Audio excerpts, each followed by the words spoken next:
Well, good morning, everyone. I hope you're all keeping well and are well this morning. I wonder, have you ever had the opportunity to see a bird's nest up close? This nest had come from a little birdhouse that had unfortunately been damaged and fallen off the wall, but the nest had long since been used and was not needed anymore anyway. But to have a look at this little nest and just to see how beautifully formed it is, I just find it amazing. I find it incredible that birds can create this with just a beak, no hands or anything. But I just think it's just the wonder of God's creation that you can see here. Because if a bird can create this beautiful home, it just shows how amazingly God has designed the earth, and the home that the birds are able to create for themselves is just quite incredible.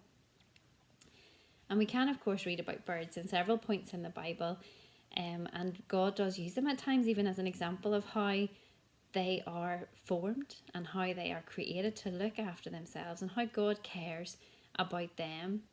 And so much so that He has given them these gifts to be able to create these wonderful homes for themselves.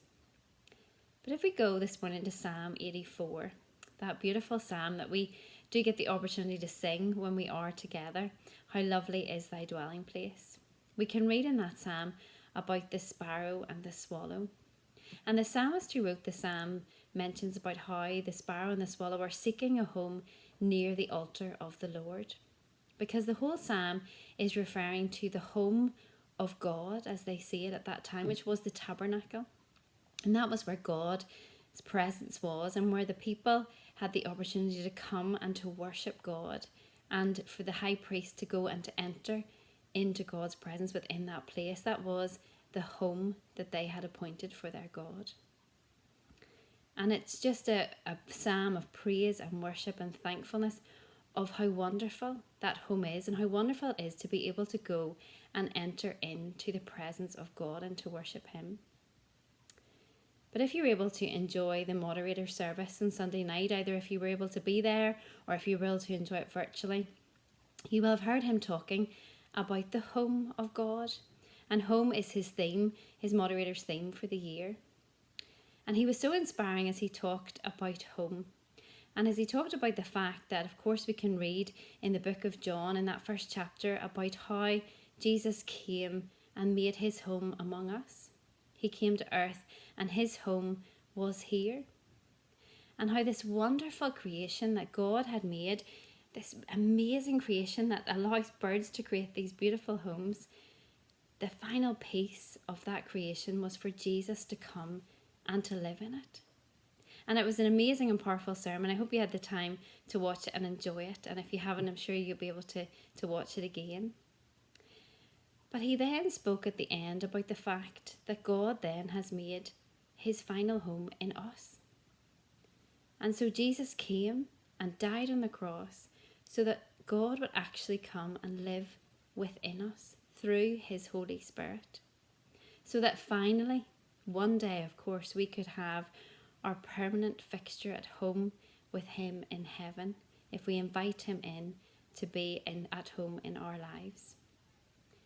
And it just inspired me to think about homes and about the fact that if a bird can create this beautiful home, this place of safety for its eggs to protect them and to keep them in the time that they are developing and growing, how can we provide an amazing home for God?